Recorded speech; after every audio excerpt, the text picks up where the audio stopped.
Prendre des décisions sur où vivre à la vieillesse n'est pas facile. À mesure que nous vieillissons, ce qui semblait clair auparavant devient flou, et soudain, nous nous retrouvons au milieu d'un carrefour que nous n'avions jamais cru devoir affronter. Devriez-vous rester chez vous, déménager avec vos enfants ou choisir une option plus indépendante? Que se passe-t-il si vous perdez votre partenaire et faites face à la solitude? Dans cette vidéo, je vais vous guider à travers 9 leçons inestimables soutenues par la sagesse de grands philosophes stoïciens qui non seulement vous aideront à prendre des décisions sur votre avenir, mais vous montreront également comment le faire depuis la sérénité, le courage et la sagesse. Vous verrez des histoires réelles, découvrirez les mythes qui entourent le vieillissement et apprendrez comment la philosophie stoïcienne peut être votre meilleur allié à ce stade de la vie. Il ne s'agit pas seulement de savoir où vivre, mais de comment vivre pleinement et avec un but. Avant de plonger dans ces leçons cruciales, assurez-vous de vous abonner pour ne manquer aucune vidéo qui vous aide à faire face aux défis de la vie avec clarté et force. Par 1. Le piège de la colère. La colère est l'une des émotions les plus complexes et puissantes. En quelques secondes, elle peut nous transformer en quelqu'un que nous ne reconnaissons à peine. Elle nous fait perdre le contrôle de nos mots, de nos actions et, en fin de compte, de nous-mêmes. En essence, la colère nous éloigne de notre paix intérieure et nous asservit à des impulsions qui ne sont pas toujours justifiées. Pour les stoïciens, maîtriser la colère est fondamental car elle représente l'un des plus grands défis à notre capacité d'autocontrôle. La colère se manifeste lorsque quelque chose ne se passe pas comme nous l'espérions, lorsque quelqu'un nous a maltraités ou lorsque nous percevons qu'une injustice a été commise. Il est naturel de la ressentir, nous ne sommes pas en pierre et il n'est pas attendu que nous réprimions nos émotions de manière artificielle. Cependant, les stoïciens ont compris que la colère, si elle est autorisée à grandir, devient un poison qui ronge notre esprit et notre cœur, déformant notre perception de la réalité. Elle nous fait perdre de vue ce qui est vraiment important, notre tranquillité et notre liberté intérieure. Réflexion stoïcienne. Que contrôles-tu réellement? Marc Aurèle, l'un des plus grands philosophes stoïciens, avait une manière claire de comprendre la colère. Dans ses méditations, il a écrit « La vie d'un homme est ce que ses pensées en font ». Par là, Marc Aurèle nous rappelle que notre bien-être ne dépend pas des événements externes ni des actions des autres, mais de la façon dont nous choisissons de les interpréter. Si nous permettons à nos émotions de nous gouverner, nous devenons esclaves de ce qui se passe autour de nous. Au contraire, si nous prenons le contrôle sur la façon dont nous interprétons ces événements, nous atteignons une liberté que personne ne peut nous ôter. Un exemple quotidien. La colère dans les petites frustrations. Imaginons une situation très courante. Vous conduisez vers le travail et tout à coup, un autre conducteur coupe sans avertir, vous forçant à freiner brusquement. Ce qu'il y a de plus commun, c'est qu'à ce moment-là, vous ressentez une impulsion de colère, voire d'indignation. Peut-être pensez-vous, comment peut-il être si irrespectueux? Ou même vous imaginez le confronter. Cette réaction instantanée, bien que naturelle, représente une approche qui nous maintient attachés à la frustration et au conflit. Le stoïcisme propose une approche alternative, une pause. Avant de réagir, vous pourriez vous rappeler que cet événement est complètement hors de votre contrôle. Que pouvez-vous faire pour changer le comportement de cette autre personne? Rien. La seule chose qui soit entre vos mains est la décision de la façon dont vous allez réagir. Au lieu de vous laisser emporter par la colère, vous pourriez vous rappeler l'enseignement stoïcien du calme. La perturbation de l'esprit est le pire des maux.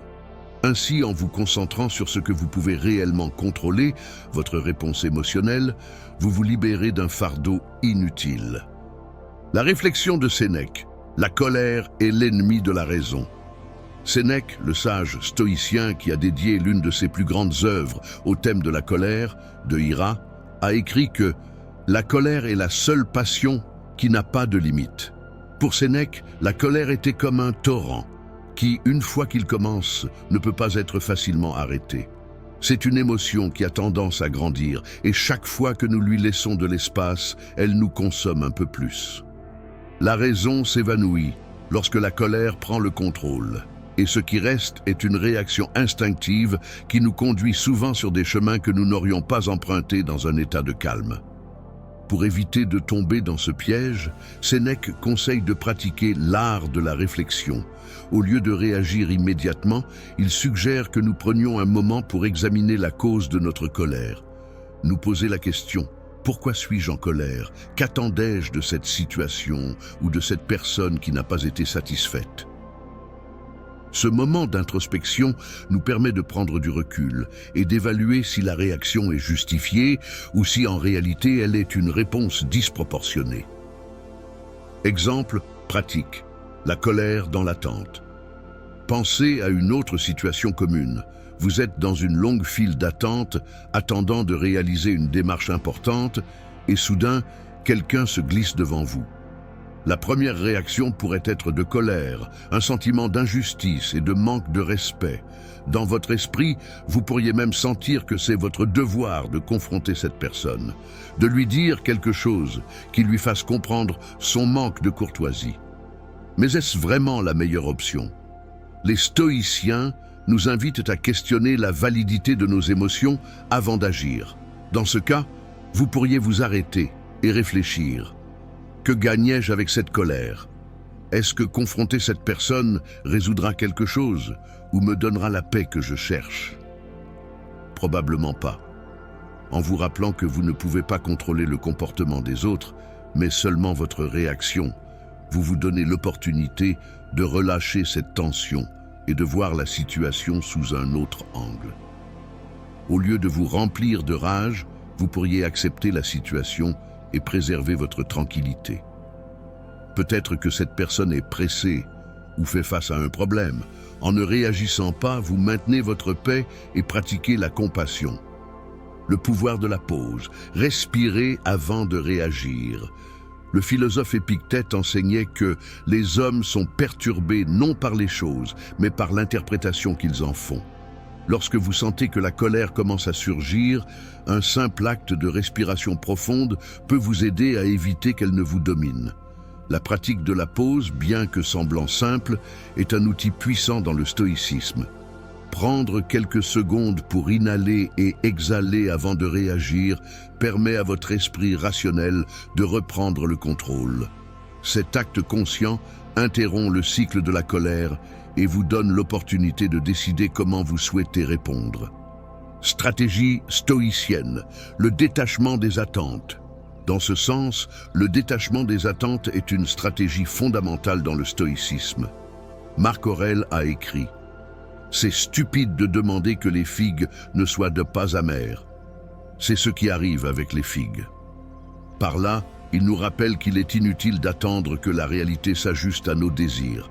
La pratique d'accepter la réalité telle qu'elle est nous permet de nous libérer des attentes qui nous mènent si souvent à la frustration et à la colère. Cela ne signifie pas se résigner, mais choisir de ne pas laisser la frustration contrôler nos réactions. Exercice stoïcien. La pratique du « si ce n'est pas pour toi, alors c'est pour toi ». Lorsque quelqu'un vous offense ou fait quelque chose qui vous dérange, essayez de vous rappeler cette phrase. Si ce n'est pas pour toi, alors c'est pour toi. Cet état d'esprit vous aide à interpréter chaque difficulté comme une opportunité de croissance. La prochaine fois que quelqu'un vous mettra en colère, demandez-vous « Que puis-je apprendre de cette situation ? Comment puis-je utiliser cela pour renforcer ma patience et mon autocontrôle ?»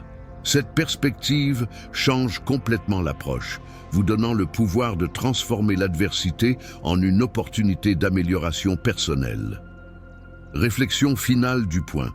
La colère comme une opportunité pour pratiquer la sagesse. En fin de compte, la colère n'est pas un ennemi que nous devons réprimer à tout prix, mais une opportunité de pratiquer la sagesse. Lorsque vous parvenez à voir chaque provocation comme une occasion de tester votre autocontrôle et d'améliorer votre capacité de réponse consciente, vous appliquez l'essence même du stoïcisme dans votre vie quotidienne. En agissant avec intention plutôt que de céder à l'impulsion, vous cultivez une tranquillité intérieure qui vous permet de vivre une vie plus épanouissante, quelle que soit l'étape de votre vie. 2. L'orgueil excessif est le chemin vers l'humilité. L'orgueil est une émotion complexe et paradoxale. D'une part, il peut nous inciter à nous améliorer, à atteindre des objectifs et à nous sentir précieux. Cependant, lorsque l'orgueil se transforme en excès et en arrogance, il nous transforme en prisonniers de notre propre image, nous déconnectant des autres et de notre propre paix intérieure. Les stoïciens croyaient que l'orgueil excessif est une forme d'esclavage, car il nous rend dépendants de la validation externe et nous conduit à ignorer nos propres limitations. Pour les stoïciens, l'objectif de la vie n'est pas d'être meilleur que les autres, mais d'être meilleur que notre version précédente.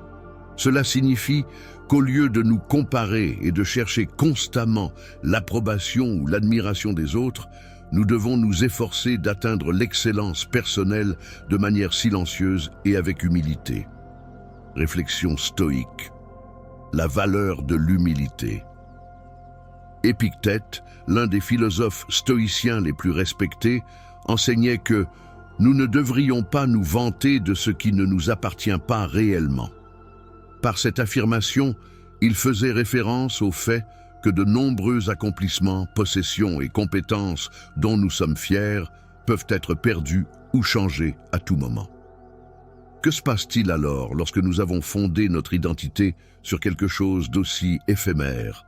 En fin de compte, l'orgueil excessif est une illusion qui nous déconnecte de la réalité et nous fait voir les autres comme inférieurs, ce qui non seulement nous éloigne d'eux, mais nous prive également d'apprendre de leurs expériences et perspectives.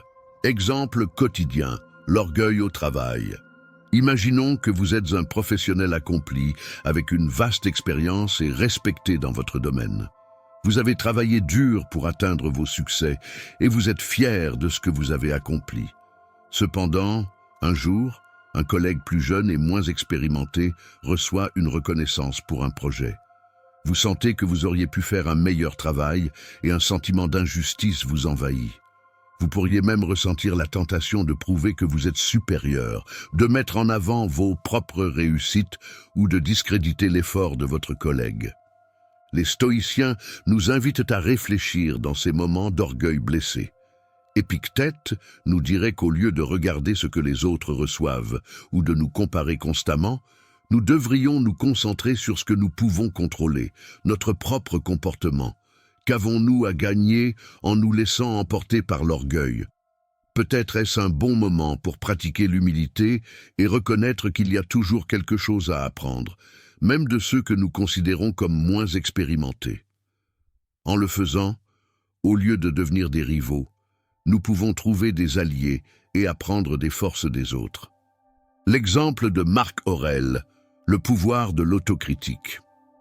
Marc Aurèle, bien qu'ayant été empereur de Rome, s'efforçait d'éviter que l'orgueil ne brouille sa vision de la réalité. Dans ses méditations, il se rappelait constamment que la grandeur d'un homme ne réside pas dans son titre ou dans ses réussites, mais dans son caractère et dans sa capacité à être juste et humble. Marc Aurèle ne se voyait pas comme quelqu'un de spécial, mais comme un être humain avec des défauts et des limitations. Cette attitude d'autocritique et d'humilité lui a permis de gouverner avec sagesse et compassion. Exercice stoïque. Pratiquer le détachement de la reconnaissance. L'une des façons les plus efficaces de combattre l'orgueil est d'apprendre à nous détacher de la reconnaissance. Souvent, notre estime de soi dépend de la façon dont les autres nous perçoivent ou du nombre d'applaudissements que nous recevons. Mais comme le disait Épictète, si tu veux progresser, contente-toi de paraître ignorant ou fou. Cela signifie que parfois, il est préférable de ne pas chercher la validation des autres et d'être prêt à passer inaperçu ou même à sembler moins que ce que nous sommes réellement. En pratiquant ce détachement, vous vous libérez du besoin de vous mettre en avant et vous vous concentrez sur l'authenticité. Dans la prochaine situation où vous ressentirez le besoin d'être reconnu, essayez de vous rappeler cet enseignement. Faites votre travail de la meilleure manière possible, mais sans attendre que quelqu'un le reconnaisse. Pratiquez l'acte de bien faire les choses simplement pour le plaisir de bien les faire, sans besoin d'applaudissements ni de compliments. Avec le temps, vous découvrirez que ce détachement vous apporte une immense liberté, car votre valeur ne dépend plus de l'opinion des autres. Le piège de la supériorité. Comment l'orgueil nous isole. L'orgueil excessif ne nous affecte pas seulement sur le plan personnel, mais il influence également nos relations. Lorsque nous nous sentons supérieurs aux autres, nous les jugeons et les traitons comme s'ils étaient moins précieux ou importants. Cette attitude crée non seulement une barrière entre nous et les autres, mais elle nous prive également de voir la valeur que chaque personne possède. Même les personnes les plus humbles et les moins expérimentées ont quelque chose à nous apprendre. L'orgueil nous vole la capacité de voir ses opportunités et, à la place, nous enferme dans une bulle d'autosatisfaction. Un exemple simple de cela se produit dans nos conversations quotidiennes. Peut-être qu'au cours d'une discussion, nous ressentons le besoin d'avoir toujours raison, d'imposer nos idées ou de prouver que nous en savons plus. Cette attitude peut éloigner les personnes qui nous entourent et nuire à nos relations. Les stoïciens nous invitent à être plus conscients de cet élan et à pratiquer l'écoute active, en montrant de l'humilité et une volonté d'apprendre des autres. Nous n'avons pas toujours besoin de prouver que nous avons raison. Parfois, simplement écouter avec respect peut renforcer nos relations et nous aider à apprendre des choses nouvelles. Stratégie stoïque, la réflexion quotidienne pour combattre l'orgueil. Un outil puissant que les stoïciens recommandaient pour contrôler l'orgueil est la réflexion quotidienne. À la fin de chaque jour, consacrez quelques minutes à réfléchir à vos actions et à vos pensées. Posez-vous les questions suivantes. Ai-je agi aujourd'hui avec humilité? Ai-je écouté les autres attentivement ou ai-je essayé d'imposer mes idées? Me suis-je laissé emporter par le besoin de me mettre en avant ou de recevoir de la reconnaissance? Cet exercice d'autocontrôle vous aidera à identifier les domaines dans lesquels l'orgueil affecte votre vie. De plus, en le faisant régulièrement, vous commencerez à développer une plus grande humilité et à être plus conscient de vos pensées et de vos attitudes. La réflexion quotidienne est un outil stoïque qui nous permet de nous voir avec honnêteté et de corriger les domaines où l'orgueil nous a éloignés de notre véritable paix intérieure. Exemple pratique, l'humilité dans les relations familiales. Pensez à la manière dont l'orgueil peut interférer dans les relations familiales. Parfois, les discussions avec des êtres chers deviennent intenses parce que nous croyons avoir raison ou que nos opinions sont plus valides que celles des autres. Cette attitude peut générer des conflits et créer une distance émotionnelle avec les personnes que nous aimons le plus. Les stoïciens nous invitent à rappeler que l'humilité est une vertu qui renforce les relations. La prochaine fois que vous vous retrouverez dans une discussion familiale, essayez de pratiquer l'humilité. Écoutez attentivement et appréciez les opinions des autres, même si vous n'êtes pas d'accord. Vous n'avez pas à renoncer à vos principes ni à vos croyances, mais vous pouvez exprimer vos idées de manière respectueuse et ouverte. Ce faisant, non seulement vous éviterez des conflits inutiles, mais vous construirez également une relation plus solide et empreinte de respect. L'orgueil comme un obstacle à l'apprentissage. L'orgueil peut également être un grand obstacle à l'apprentissage. Lorsque nous sommes convaincus de tout savoir, nous fermons la porte à de nouvelles idées et à des opportunités de croissance. Épictète avertissait qu'il est impossible d'apprendre ce que vous pensez déjà savoir. En reconnaissant qu'il y a toujours quelque chose que nous ignorons, nous développons une mentalité ouverte et curieuse qui nous permet de croître et d'évoluer constamment. Au lieu de voir l'apprentissage comme une menace à notre orgueil, nous pouvons le considérer comme une opportunité d'enrichir notre vie. Chaque personne, chaque situation et chaque erreur sont des enseignants qui nous transmettent quelque chose de précieux. Pratiquer l'humilité, c'est se rappeler qu'il y a toujours quelque chose de nouveau à apprendre et que nous n'avons pas besoin d'être parfaits ni supérieurs pour avoir de la valeur. Cette approche nous donne une grande liberté, car elle nous permet d'être nous-mêmes sans avoir besoin d'être parfaits ou de prouver notre valeur à quiconque. Dol 3. Le manque d'empathie et la valeur de la compassion stoïque. L'empathie est une capacité humaine fondamentale. Elle nous permet de nous connecter profondément avec les autres, de comprendre leurs sentiments et de voir le monde de leur perspective. Cependant, lorsque nous manquons d'empathie, nous devenons insensibles aux luttes et aux besoins des autres. Nous nous isolons dans notre propre monde d'expériences et d'émotions, déconnectés de la réalité et des liens qui renforcent les relations humaines. Pour les stoïciens, l'empathie et la compassion sont des vertus essentielles, car elles nous rappellent que nous sommes tous des êtres humains partageant un voyage similaire, rempli de défis, de joie et de souffrances. L'empathie pour les stoïciens n'est pas seulement une émotion, c'est une pratique quotidienne et un choix conscient. Cela signifie nous voir dans les autres et agir avec bonté et compréhension. Ce n'est pas une faiblesse, comme beaucoup le pensent, mais une force qui permet de comprendre que tous les êtres humains sont connectés par nos expériences communes. Réflexion stoïque, l'interconnexion humaine. Marc Aurèle, l'un des philosophes stoïciens les plus éminents, a écrit dans ses méditations que « ce qui n'est pas bon pour la ruche n'est pas bon pour l'abeille ». Cette réflexion souligne l'idée que nous faisons tous partie d'un tout plus grand. Nos actions ne nous affectent pas seulement nous, mais impactent également ceux qui nous entourent. Lorsque nous devenons insensibles à la douleur ou aux besoins des autres, nous perdons de vue cette interconnexion et nous nous isolons dans une bulle d'égoïsme qui limite notre croissance.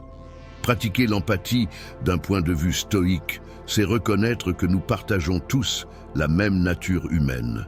Au lieu de juger les autres ou d'ignorer leurs problèmes, nous nous efforçons de comprendre et, si possible, d'aider. Cet acte d'empathie ne bénéficie pas seulement aux autres, mais nous enrichit également, nous aide à devenir de meilleures personnes et à développer une vie plus harmonieuse. Exemple quotidien, le manque d'empathie dans les relations personnelles. Imagine que tu as un ami qui traverse une période difficile, que ce soit une crise financière, un problème de santé ou une rupture amoureuse. Si tu manques d'empathie, tu pourrais te sentir agacé par ses plaintes, le juger en silence ou même éviter d'écouter ses problèmes parce que cela te semble inconfortable ou agaçant. En agissant ainsi, tu perds non seulement l'opportunité de soutenir ton ami dans un moment de besoin, mais tu mets également en péril votre relation. Le manque d'empathie nous rend moins compréhensifs et moins capables d'offrir une aide sincère. Les stoïciens enseignent que chaque personne que nous rencontrons sur notre chemin a une lutte qui n'est pas toujours visible. Peut-être que ton ami a simplement besoin d'une oreille attentive, quelqu'un qui soit là pour valider son expérience. Pratiquer l'empathie dans ce contexte signifie offrir ton soutien sans juger, écouter sans interrompre et se rappeler qu'à un moment donné, tu pourrais être à sa place et t'attendrais à la même compréhension de sa part. Exemple stoïque, Sénèque et l'art d'écouter avec empathie. Sénèque, un autre philosophe stoïque, a consacré une grande partie de sa vie à aider les autres et à leur enseigner à faire face aux défis de la vie avec résilience. Dans ses lettres à Lucilius, Sénèque mentionne l'importance d'écouter avec le cœur ouvert, sans juger et sans hâte. Pour Sénèque, écouter avec empathie était une forme de générosité. C'était une façon de donner aux autres l'espace dont ils avaient besoin pour exprimer leurs préoccupations et réfléchir sur leurs propres expériences. Dans notre société actuelle, où tout va si vite et où nous sommes constamment bombardés de distractions, écouter avec empathie est devenu une compétence rare. Souvent, lorsque quelqu'un nous parle, nous pensons déjà à ce que nous allons répondre ou à comment contrer son point de vue. Pratiquer l'empathie stoïque implique de mettre de côté nos propres opinions et jugements et de consacrer notre attention totale à l'autre personne. Il ne s'agit pas d'être d'accord sur tout, mais d'offrir une écoute sincère, ce qui est souvent ce qui compte le plus. Exercice stoïque. Cultive l'empathie dans tes interactions quotidiennes. Un des exercices que les stoïciens suggèrent pour cultiver l'empathie est de pratiquer la visualisation inversée. Chaque fois que tu ressens de l'impatience, de la frustration ou de l'indifférence envers une autre personne, prends un moment pour imaginer que tu es à sa place. Essaie de visualiser à quoi ressemblerait ta vie si tu avais ces mêmes expériences, problèmes et limitations. Par exemple, si tu te retrouves dans une situation où quelqu'un t'irrite ou te dérange, demande-toi ce qui pourrait se passer dans sa vie pour le pousser à agir de cette manière. Peut-être qu'il est en train de gérer des problèmes personnels que tu ne connais pas. Peut-être a-t-il des responsabilités ou des fardeaux émotionnels qui ne sont pas visibles à première vue. En pratiquant cet exercice régulièrement, tu réaliseras que les gens, tout comme toi, font de leur mieux avec les circonstances qui leur sont imposées. La compassion stoïque, un acte de force et de sagesse. L'empathie et la compassion pour les stoïciens ne sont pas des signes de faiblesse, mais de force. Être compatissant ne signifie pas permettre aux autres de t'abuser ou de te manipuler. Cela signifie comprendre leurs difficultés et agir avec bonté sans sacrifier tes propres principes ou dignités. Épictète enseignait que le premier pas vers la sagesse est d'accepter que nous ne savons rien des luttes internes des autres. En acceptant cette réalité, nous ouvrons la porte à une forme de relation plus profonde et plus authentique, basée sur la compréhension et le respect mutuel. La compassion stoïque se manifeste par des actes concrets, comme offrir de l'aide à ceux qui en ont besoin, être aimable avec les autres et s'abstenir de juger sans connaître le contexte complet. C'est un rappel constant que nous sommes tous sur le même chemin et qu'à un moment donné, nous devrons tous faire face à des défis et à des moments difficiles. En montrant de la compassion, nous aidons non seulement les autres, mais nous renforçons également notre caractère et cultivons une paix intérieure fondée sur le respect envers l'humanité dans son ensemble. Exemple pratique, l'empathie dans le milieu professionnel. Considérons comment le manque d'empathie peut affecter notre environnement de travail. Souvent, nous nous trouvons dans un environnement compétitif où chacun essaie de se démarquer et de protéger sa position. Cela peut nous amener à juger nos collègues, à voir leurs erreurs comme des faiblesses et à vouloir gagner dans chaque situation. Cependant, les stoïciens nous invitent à adopter une mentalité différente, dans laquelle nous voyons nos collègues comme des partenaires d'équipe plutôt que comme des rivaux. La prochaine fois que tu verras un collègue commettre une erreur ou faire face à des difficultés, au lieu de le juger ou de profiter de la situation pour ton propre bénéfice, essaie de lui offrir ton soutien. Peut-être pourrais-tu partager un conseil ou simplement offrir un mot d'encouragement. Ce simple acte d'empathie améliorera non seulement ta relation avec cette personne, mais contribuera également à un environnement de travail plus positif et collaboratif. Réflexion stoïque. L'importance de se souvenir de la vulnérabilité humaine. Les stoïciens enseignent que tous les êtres humains partagent une vulnérabilité fondamentale, la certitude que nous ferons face à des défis, des pertes et de la douleur à un moment donné de nos vies. Cette réalité devrait nous rappeler que personne n'est exempt de souffrir ou de faire face à des difficultés. En se souvenant de cette vérité, nous pouvons développer une plus grande empathie envers les autres et agir avec plus de bonté et de compréhension dans nos interactions. Si un ami traverse une période difficile, au lieu de penser qu'il exagère ou qu'il devrait être plus fort, rappelle-toi que tu as aussi fait face à des moments compliqués où tu as eu besoin de soutien. En faisant cela, tu mets de côté le jugement et tu t'ouvres à la possibilité d'aider depuis un lieu de compassion et d'humanité. Stratégie stoïque. Réflexion nocturne pour évaluer ton empathie. Une façon pratique d'évaluer ta capacité d'empathie et de l'améliorer jour après jour est à travers la réflexion nocturne. À la fin de chaque journée, prends quelques minutes pour penser à tes interactions avec les autres. Demande-toi, ai-je été suffisamment empathique aujourd'hui? Ai-je écouté sans juger les personnes qui m'ont parlé? Ai-je essayé de comprendre leur point de vue et leur lutte? Cet exercice de conscience de soi t'aidera à identifier les domaines dans lesquels tu pourrais t'améliorer. Au fur et à mesure que tu deviens plus conscient de tes propres réactions et comportements, tu pourras cultiver une empathie plus profonde dans tes relations et apprendre à agir avec compassion, pas seulement pour les autres, mais aussi pour toi-même. Conclusion. La puissance de l'empathie dans une vie stoïque. En somme, l'empathie est une vertu stoïque essentielle qui nous rappelle que nous ne sommes pas seuls dans nos luttes. En développant notre capacité à nous connecter aux autres, à comprendre leurs luttes et à offrir notre soutien, nous vivons une vie plus riche et significative. La compassion et l'empathie nous permettent d'établir des relations plus profondes, de créer une communauté plus solidaire et de contribuer à un monde où chaque individu est reconnu et valorisé.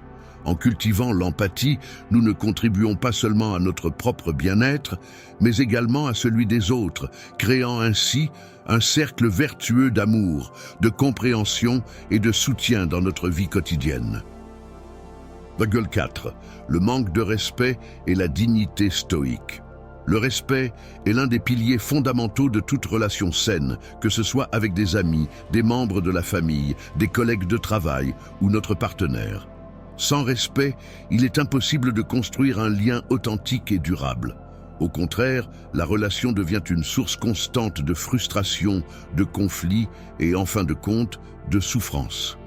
Dans le stoïcisme, le respect ne s'étend pas seulement aux autres, mais commence par le respect de soi. Les stoïciens enseignent que la dignité est inaliénable et que permettre aux autres de te traiter sans respect est, en fin de compte, un manque de respect envers soi-même. Réflexion stoïque. La dignité, propre comme principe fondamental. Pour les stoïciens, la dignité est un principe fondamental qui doit être protégé et valorisé. Épictète, l'un des grands philosophes stoïciens, enseignait que personne ne peut te priver de ta dignité si tu ne le permets pas. Cette phrase souligne une vérité puissante. Le respect de soi et la dignité personnelle dépendent de la force intérieure et de la décision de ne pas laisser les autres nous rabaisser ou nous dégrader. Lorsque quelqu'un te manque de respect de manière répétée, cela démontre un manque d'appréciation et de considération pour toi et tes valeurs. Si tu acceptes ce traitement, peu à peu, tu finis par sacrifier ton estime de soi et ton sens de la valeur personnelle. Les stoïciens croient que la dignité et le respect de soi sont des trésors que nous devons protéger fermement et que nous devons nous éloigner de ceux qui ne sont pas disposés à offrir un respect mutuel dans leurs interactions avec nous. Exemple quotidien, le manque de respect dans l'entourage familial. Imaginons qu'il y ait dans ton cercle familial une personne qui critique constamment tes décisions, fait des commentaires blessants ou te sous-estime. Peut-être essaie-t-elle d'imposer son point de vue sans considérer le tien et minimise tes réalisations, te faisant sentir que tu n'es jamais à la hauteur. Dans ces cas, il est facile de tomber dans une dynamique de frustration et de ressentiment qui ne fait qu'alimenter le manque de respect. D'un point de vue stoïque, la première étape est de reconnaître que, bien que tu ne puisses pas contrôler ce que cette personne dit ou fait, tu as le contrôle sur ta réaction et sur les limites que tu établis. Tu peux choisir d'ignorer ces commentaires et de te protéger émotionnellement, ou même de parler à cette personne et d'exprimer clairement tes limites. Les stoïciens soulignent l'importance d'être assertif et de protéger ta dignité, même si cela implique de prendre de la distance avec ceux qui insistent pour te traiter sans respect. Exemple stoïque, Marc Aurèle et le respect de soi au pouvoir. Marc Aurèle, en tant qu'empereur, était l'un des hommes les plus puissants de son époque, et pourtant, il faisait constamment face au manque de respect et à l'ingratitude. En tant que leader, il savait que tout le monde ne serait pas d'accord avec ses décisions et qu'il y aurait des gens qui tenteraient de saper son autorité et son caractère. Cependant, dans ses méditations, Marc Aurèle nous montre que le respect de soi doit être basé sur l'intégrité personnelle et sur la connaissance de ses propres valeurs, et non sur la validation externe. Au lieu de s'inquiéter de gagner l'approbation des autres, Marc Aurèle s'est concentré sur le fait d'agir conformément à ses principes et de respecter ses propres décisions, sans se laisser affecter par les critiques injustes ou le manque de respect. Son exemple nous enseigne que lorsqu'une personne est fermement ancrée dans ses propres valeurs, le respect des autres devient secondaire. En fin de compte, ce qui importe vraiment, c'est que chacun d'entre nous reste fidèle à ses propres principes en préservant sa dignité et son respect de soi intact. Exercice stoïque, établir des limites avec clarté et sérénité. Une pratique que les stoïciens recommandent pour faire face au manque de respect est d'établir des limites de manière claire mais sereine. Parfois, nous permettons aux gens de nous traiter sans respect parce que nous avons peur du conflit ou parce que nous pensons que nous devons être tolérants. Cependant, être stoïque ne signifie pas endurer des abus ou des manques de respect. Cela signifie agir avec sagesse et force pour protéger notre dignité. Si quelqu'un de proche t'a manqué de respect, prends un moment pour réfléchir à la façon dont tu aimerais qu'il te traite. Ensuite, lors d'une conversation calme, exprime-lui tes sentiments et établis des limites claires. Tu peux dire quelque chose comme « J'apprécie notre relation, mais j'ai besoin que tu me traites avec respect. Si les commentaires blessants ou l'attitude négative persistent, je devrais m'éloigner pour protéger ma paix. » Ce type de déclaration montre de la force et du respect envers toi-même, sans avoir besoin de recourir au conflit ou à l'agression. Le manque de respect dans les relations de couple, un indicateur d'inégalité. Les relations de couple sont l'un des contextes dans lesquels le manque de respect peut être particulièrement douloureux et destructeur. Lorsque ton partenaire ignore tes besoins, minimise tes sentiments ou te critique constamment, le lien devient une source de stress et de souffrance, au lieu de soutien et de compréhension. Le manque de respect dans une relation de couple est souvent un indicateur de déséquilibre, où une personne tente d'imposer sa volonté ou ses valeurs à l'autre, annulant ainsi son individualité et sa dignité. D'un point de vue stoïque, une relation doit être basée sur le respect mutuel et l'acceptation de l'autonomie de l'autre. Le partenaire idéal pour les stoïciens n'est pas celui qui essaie de te changer ou de te façonner selon sa manière d'être, mais celui qui te respecte tel que tu es. Dans une relation saine, les deux personnes se soutiennent et se respectent mutuellement, permettant à chacun de grandir et de se développer à son propre rythme. Si le manque de respect est constant, les stoïciens conseillent d'évaluer si cela vaut vraiment la peine de continuer dans une relation où la dignité personnelle est en jeu. Réflexion stoïque, la dignité comme pilier inébranlable. Épictète enseignait que nous devons être les gardiens de notre dignité et ne pas permettre aux autres de la piétiner. Cela signifie reconnaître que la dignité est une valeur que nous devons préserver, même lorsque d'autres tentent de nous rabaisser ou de nous traiter avec mépris. À la fin de la journée, l'opinion qui compte le plus est celle que nous avons de nous-mêmes. Et maintenir notre dignité est un acte d'autorespect que personne d'autre ne peut nous donner ou nous enlever. Exemple pratique, le manque de respect sur le lieu de travail. Dans l'environnement de travail, le manque de respect peut se manifester de diverses manières, d'un supérieur qui méprise tes idées ou ton travail, à des collègues qui parlent de manière désobligeante ou qui ne reconnaissent pas tes efforts. Au lieu de permettre à ces attitudes d'affecter ton estime de soi ou ta performance, les stoïciens suggèrent de répondre avec calme et dignité, montrant que, bien que tu ne puisses pas contrôler leurs actions, tu peux contrôler ta réaction. Par exemple, si un collègue de travail parle de manière désobligeante ou sous-estime tes contributions, tu peux répondre avec sérénité. « J'apprécie ton point de vue, mais je considère que mon approche a également de la valeur et peut être utile pour l'équipe. » Cette réponse montre du respect envers toi-même et envers les autres, évitant ainsi de tomber dans des confrontations inutiles ou des réactions impulsives. Stratégie stoïque, la réflexion quotidienne sur le respect de soi. Un exercice stoïque pour évaluer comment tu gères le respect de soi est de tenir un journal de réflexion. Chaque nuit, consacre quelques minutes à revoir ta journée et à te demander si tu as agi avec dignité et respect de soi dans tes interactions. Demande-toi, ai-je permis à quelqu'un de me traiter de manière irrespectueuse? Ai-je réagi avec dignité et calme lorsque quelqu'un a tenté de me rabaisser? Cet exercice t'aidera à prendre conscience des moments où tu t'es respecté et à identifier les domaines dans lesquels tu pourrais t'améliorer. En faisant de cette pratique une habitude, tu renforceras ton sens du respect de soi et développeras une plus grande résilience face au manque de respect des autres. L'importance de s'éloigner des relations toxiques. Parfois, la meilleure façon de protéger ta dignité est de prendre de la distance par rapport à ceux qui insistent pour te manquer de respect. Cela peut être difficile, surtout lorsqu'il s'agit de membres de la famille ou d'amis proches. Mais les stoïciens nous enseignent que la paix et la dignité personnelle doivent primer sur tout lien. Les stoïciens croient en l'importance de s'entourer de personnes qui respectent et valorisent notre dignité. Si tu réalises qu'une relation est continuellement toxique et nuisible, il est préférable de créer une distance pour protéger ta santé mentale et ton bien-être.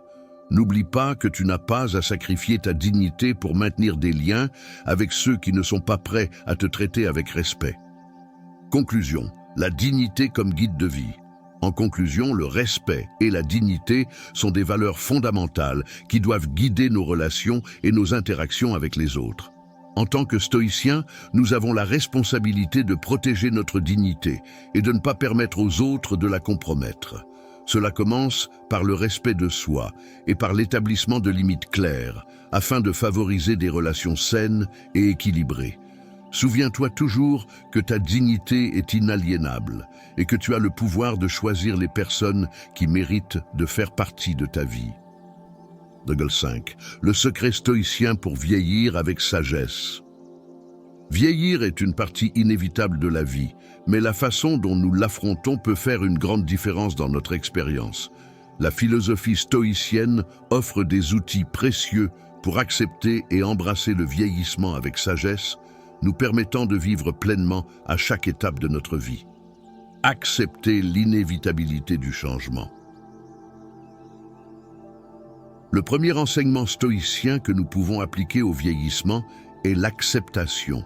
Marc Aurèle, dans ses méditations, nous rappelle que le changement fait partie de la vie naturelle. Accepter que vieillir est un processus naturel nous permet de lâcher prise sur la résistance et de trouver la paix dans la transition. Réfléchis à ta vie jusqu'à présent et note les changements significatifs que tu as vécus. Considère comment chaque changement t'a conduit à un nouvel apprentissage ou à une nouvelle expérience. Cela peut t'aider à voir le vieillissement comme une opportunité de croissance et non comme une perte. Exercice. Méditation quotidienne sur le changement. Consacre quelques minutes chaque matin à méditer sur les changements que tu es en train de vivre. Demande-toi, quelles leçons puis-je tirer de cette étape de ma vie? Cela favorise une mentalité ouverte et réceptive. Cultiver la gratitude. La gratitude est un pilier fondamental du stoïcisme. Au lieu de te concentrer sur ce que tu as perdu avec le temps, tu peux apprendre à apprécier ce que tu as encore. La pratique de la gratitude améliore non seulement notre bien-être émotionnel, mais nous aide également à voir la vie sous un angle positif. Exemple pratique. Chaque soir, écris 3 choses pour lesquelles tu es reconnaissant. Cela peut être des aspects simples de ta vie quotidienne, comme un bon café, une conversation avec un ami ou une promenade en plein air. Exercice. Journal de gratitude. Tiens un journal où tu notes quotidiennement ce pourquoi tu es reconnaissant. Ce simple acte de reconnaissance peut transformer ta perspective et t'aider à maintenir un point de vue positif. Maintenir la résilience émotionnelle. Le stoïcisme nous enseigne à être résilient face à l'adversité. La vie est pleine de défis, surtout à mesure que nous vieillissons. Pratiquer la résilience émotionnelle nous permet de faire face aux difficultés avec un esprit fort et serein. Exemple pratique, si tu fais face à une perte, au lieu de laisser la tristesse te consumer, prends le temps de réfléchir aux bons moments partagés. Cela peut être un exercice libérateur. Exercice, technique de distanciation. Lorsque tu ressens des émotions intenses, observe tes sentiments comme un observateur extérieur. Demande-toi comment saignent ces émotions. Cette pratique t'aide à maintenir la clarté et l'objectivité. Continuer à apprendre et à grandir. L'apprentissage est un processus continu et le stoïcisme valorise le développement personnel tout au long de la vie. Peu importe ton âge, il y a toujours de la place pour grandir et explorer de nouvelles idées. Exemple pratique, inscris-toi à un cours en ligne ou lis un livre sur un sujet qui t'a toujours intéressé. Cet engagement envers l'apprentissage stimule non seulement l'esprit, mais enrichit aussi ta vie. Exercice. Établir des objectifs d'apprentissage. Définis des objectifs spécifiques d'apprentissage, comme lire un livre par mois ou assister à des ateliers sur des compétences que tu souhaites développer. Note tes objectifs et vérifie régulièrement tes progrès. Pratiquer la compassion et le pardon. La compassion envers nous-mêmes et envers les autres est un aspect essentiel du stoïcisme. En vieillissant, nous pouvons accumuler des ressentiments et des rancœurs qui ne nous affectent que négativement. Apprendre à pardonner nous libère et nous permet de vivre en paix. Exemple pratique. Prends le temps de réfléchir aux personnes envers qui tu as des rancunes. Reconnaître que nous sommes tous humains et que nous faisons des erreurs peut t'aider à laisser aller ces sentiments. Exercice. Lettre de pardon. Écris une lettre à quelqu'un qui t'a blessé, exprimant tes sentiments et finalement lui pardonnant. Il n'est pas nécessaire d'envoyer la lettre. L'acte de l'écrire peut être libérateur et guérisseur. Vivre dans le présent. Le stoïcisme souligne également l'importance de vivre dans le présent. Souvent, nous nous inquiétons pour l'avenir ou nous regrettons le passé, ce qui nous empêche de profiter du moment présent. Exemple pratique. Pratique la pleine conscience dans tes activités quotidiennes. Lorsque tu manges, marches ou discutes, concentre-toi entièrement sur ce que tu fais, laissant de côté les distractions extérieures. Exercice. Technique de pleine conscience. Consacre quelques minutes par jour à pratiquer la pleine conscience. Cela peut être aussi simple que de te concentrer sur ta respiration ou sur les sons qui t'entourent. Cela t'aidera à être plus conscient et présent dans ta vie quotidienne. Conclusion. Le vieillissement n'est pas une fin, mais une transition vers une nouvelle étape pleine d'opportunités pour grandir, apprendre et réfléchir. En appliquant les principes stoïciens d'acceptation, de gratitude, de résilience, d'apprentissage, de compassion et de pleine conscience, nous pouvons affronter cette étape de la vie avec sagesse et sérénité. Rappelle-toi que, comme le disait Épictète, ce ne sont pas les choses qui nous perturbent, mais notre opinion sur les choses. Accepte le vieillissement comme une partie naturelle de la vie et transforme-le en une opportunité de vivre avec but et signification. 6. Ce que vous ne devriez jamais faire lorsque vous perdez votre partenaire. La perte d'un partenaire peut être l'un des moments les plus difficiles et douloureux de la vie d'une personne. Le stoïcisme nous offre des principes et des outils qui peuvent nous aider à faire face à cette situation avec plus de force et de clarté. Voici un guide sur ce que vous ne devez jamais faire dans ce processus de deuil, accompagné d'enseignements stoïciens et d'exercices pratiques pour faciliter la guérison. Ne jamais ignorer vos émotions. L'une des premières réactions face à la perte peut être la tentation de réprimer ou d'ignorer les émotions douloureuses. Cependant, les stoïciens nous enseignent à reconnaître et à accepter nos émotions comme une partie du processus de guérison. Les ignorer ne fera que prolonger la douleur. Exemple pratique, si vous ressentez de la tristesse, ne vous forcez pas à sourire et à agir comme si tout allait bien. Permettez-vous de ressentir et de traiter ce que vous vivez. Exercice. Journal des émotions. Tenez un journal où vous notez vos sentiments quotidiens. Écrivez sur votre tristesse, votre colère, votre confusion et toute autre émotion qui surgit. Cela vous aidera à prendre conscience de vos sentiments et à leur donner de l'espace pour s'exprimer. Ne jamais chercher à combler le vide immédiatement. Le besoin d'éviter la douleur peut nous amener à rechercher des relations ou des distractions rapides pour combler le vide laissé par la perte. Le stoïcisme nous conseille de prendre le temps de réfléchir et de guérir avant de rechercher de nouvelles connexions. Exemple pratique, réfléchissez à pourquoi vous souhaitez commencer une nouvelle relation si tôt. Demandez-vous si vous recherchez de la compagnie ou si vous êtes vraiment prêt à vous ouvrir à une autre personne. Exercice, période de réflexion. Établissez une période de temps, comme 6 mois, pour vous concentrer sur vous-même.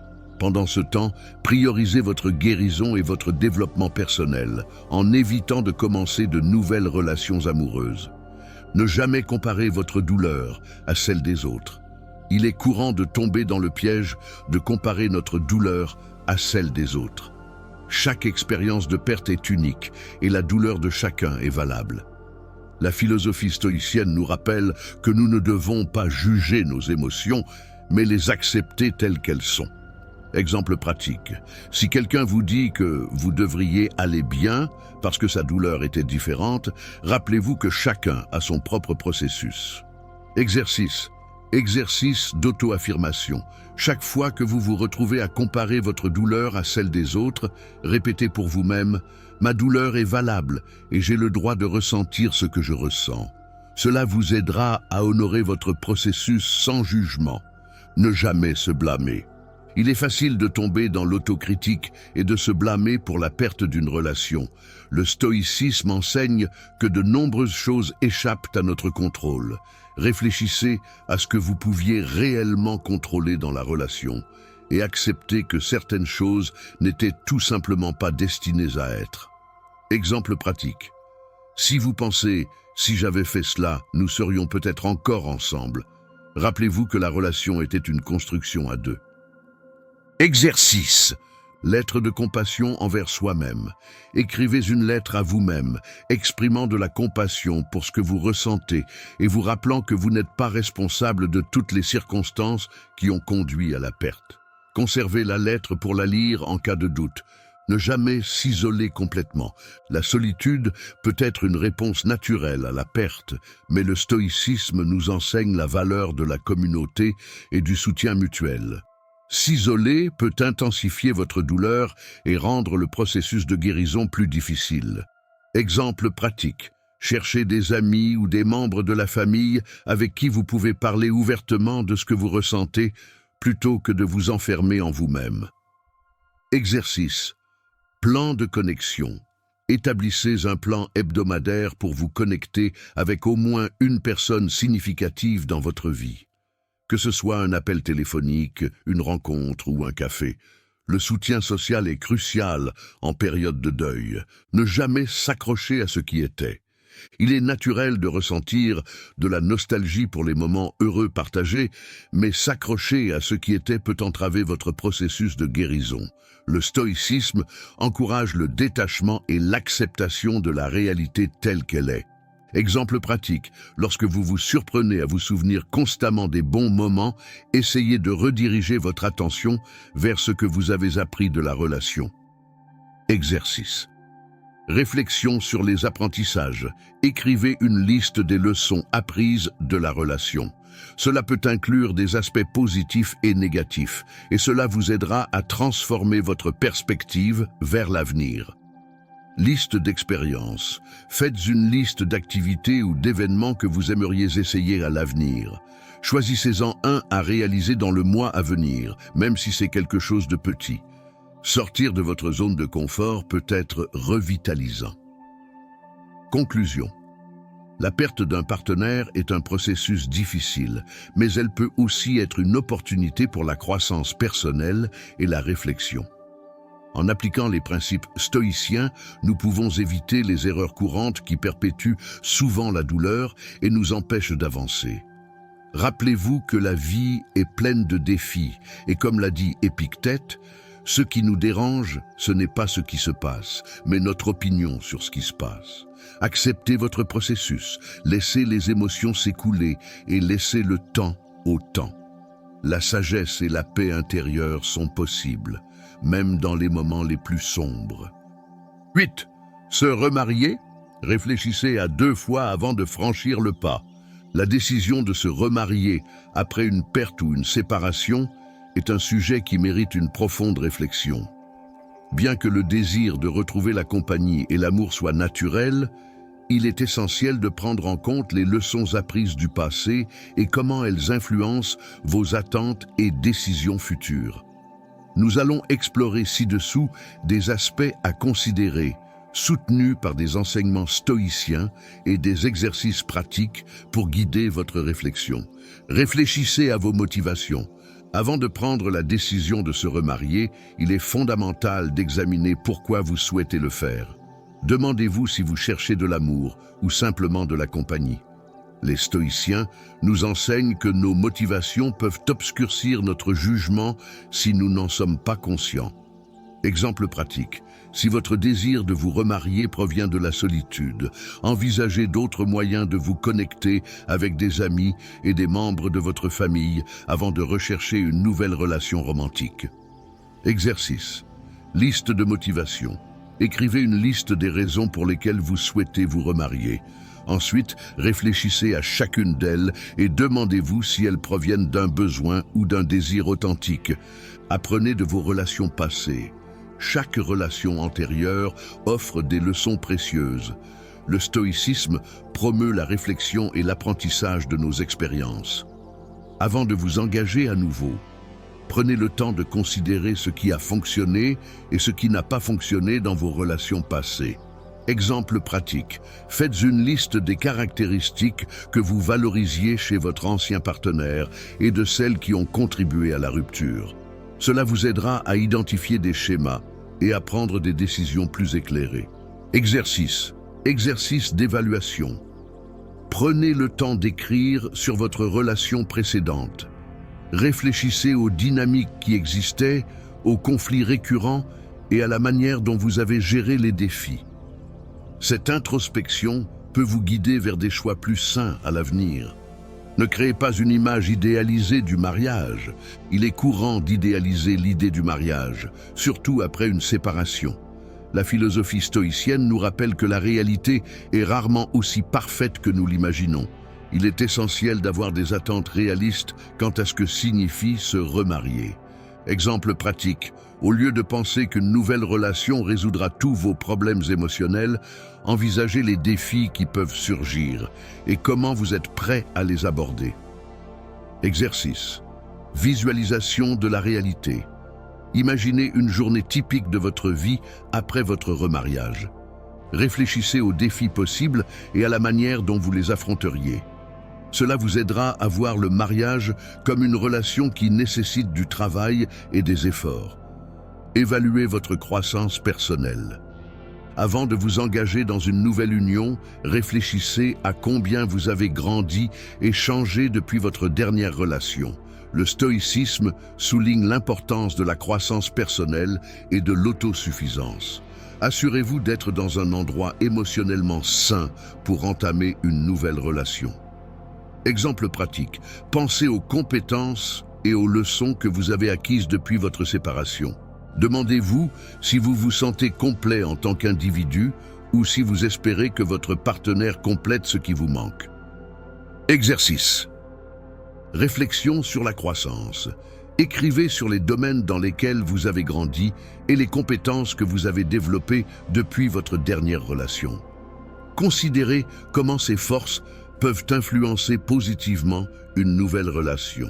Communiquez vos attentes. La communication est essentielle dans toute relation. Avant de vous remarier, assurez-vous que vous et votre partenaire avez des attentes claires sur ce que le mariage signifie pour vous deux. La philosophie stoïcienne promeut la transparence et l'honnêteté dans les relations. Exemple pratique. Organisez une conversation ouverte avec votre partenaire sur vos visions du mariage, vos objectifs et comment vous prévoyez de gérer les défis.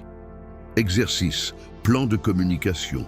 Créez un espace pour que vous puissiez tous les deux partager vos attentes et vos préoccupations. Vous pouvez établir une soirée hebdomadaire dédiée à parler de la relation et de tout sujet nécessitant une attention. Considérez l'engagement émotionnel. Le mariage n'est pas seulement un engagement légal, mais aussi émotionnel. Réfléchissez à si vous êtes prêt à franchir à nouveau ce pas et à faire face aux vulnérabilités qui l'accompagnent.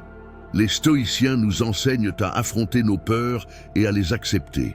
Exemple pratique, si vous ressentez de la peur ou de l'insécurité en envisageant le mariage, prenez le temps d'explorer ces émotions et de comprendre leur origine. Exercice. Exercice de confrontation. Écrivez une lettre à vous-même dans laquelle vous exprimez vos peurs concernant le mariage. Réfléchissez à la manière dont ces peurs peuvent influencer votre décision et comment vous pouvez les aborder de manière constructive. Ne vous précipitez jamais. Le désir de retrouver le bonheur peut mener à des décisions hâtives. Le stoïcisme nous conseille d'être patients et de réfléchir à nos décisions. Prenez le temps nécessaire pour considérer si le mariage est le bon prochain pas pour vous. Exemple pratique. Si vous ressentez une pression de la part d'amis ou de membres de votre famille pour vous marier, rappelez-vous que c'est votre vie et votre décision. Ne laissez pas des attentes extérieures vous influencer. Exercice. Période d'attente. Établissez une période d'attente avant de prendre la décision de vous remarier. Ce temps vous permettra d'évaluer vos sentiments et de réfléchir à vos motivations. Cherchez un avis extérieur. Parfois, obtenir la perspective d'un professionnel peut être précieux lors de la considération d'une nouvelle relation. Un thérapeute ou un conseiller peut vous aider à explorer vos sentiments et à prendre des décisions éclairées. Exemple pratique. Si vous avez des doutes sur le fait de vous remarier, envisagez de programmer des séances de thérapie pour aborder vos insécurités et réfléchir à vos attentes. Exercice. Consultation professionnelle. Recherchez un thérapeute spécialisé dans les relations et les mariages.